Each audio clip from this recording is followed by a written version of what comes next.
So yesterday, Secretary Austin shared his final Ukraine defense contact. Since it first convened in April 2022, the UDCG has served as a critical international coalition coordinating the swift and sustained delivery of security assistance to Ukraine. Under Secretary Austin's leadership, this group has grown to include some 50 countries from all around the world, all united behind the common cause of supporting Ukraine in its fight for freedom. As you heard the Secretary say yesterday, the UDCG has developed into an arsenal of Ukrainian democracy and an engine of global security. That's why you saw Secretary Austin announce a new $500 million presidential drawdown package in support of Ukraine, and why together UDCG members have committed more than $126 billion in security assistance for this fight. Russia has suffered more than 700,000 casualties, and the Russian economy is struggling to keep up with the UDCG's support to Ukraine. And even as Moscow leans now on North Korea to support its war of choice, Putin has failed to achieve a single strategic objective. Secretary Austin reiterated that our international coalition to support Ukraine must not flinch. Even as the Secretary's tenure is coming to an end, today 14 countries and Ukraine lead the UDCG's 8 capability coalitions, which focus on bolstering the capabilities of Ukraine's future force. Yesterday, UDCG members endorsed each of the capability coalition's roadmaps, which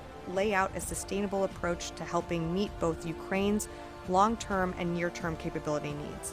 8 modular aerial firefighting systems equipped C-130 aircraft are being activated under state authorities. March Air Reserve Base is serving as the staging base for FEMA, and the Defense Coordinating Officer and Element are being activated to support the effort. As announced by the President, 500 active duty personnel currently stationed at Camp Pendleton, California, are preparing to support requests from federal and state authorities with route clearance, commodity distribution, search and rescue, rotary wing airlift, and general support as requested. Earlier this week, you heard me announce that the department is preparing 10 Navy helicopters with water delivery buckets to immediately assist with aerial suppression. Under a long-standing memorandum of agreement with CAL FIRE, active duty units in Naval Region Southwest are prepared to provide aircraft and aircrew to support the firefighting efforts. It's important to remember that the department is in a supporting role for this response with FEMA, leading and coordinating federal response and assistance. Last I knew, the orders still had not been cut. Do you know if those orders had been cut and if they are actively moving on that yet? Thanks, Lita, for the question. So on both questions, we are actively preparing and standing by to support the state of California as they request that support.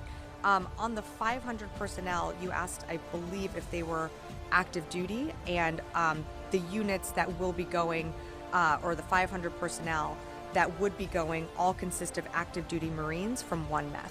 Is this an example of the department being proactive in placing units on standby?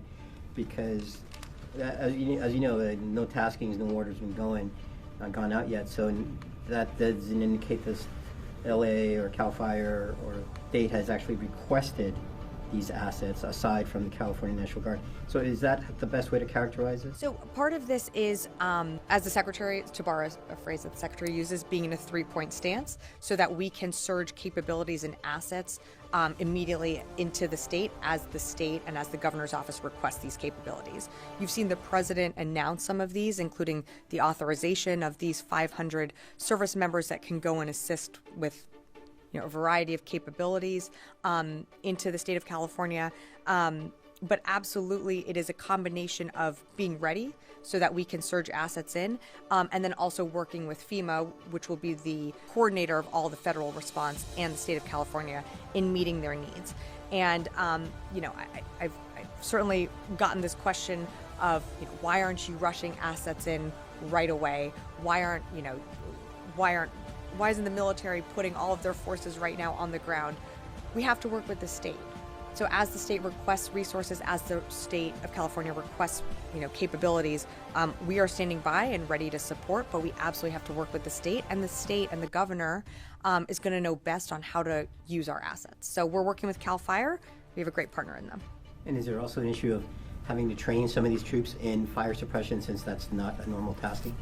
Well, some of this, as I think you heard me mention at the top, especially with the Navy helicopters, we have a memorandum of agreement. So there is, yes, some training component that goes in and certification that CAL FIRE needs to do in order to allow these firefighting capabilities to be implemented in the state.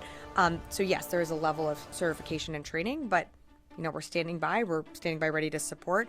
And as I mentioned earlier, you've already seen, or you're going to see, some of the MAFs being operational today, with some more coming in this weekend.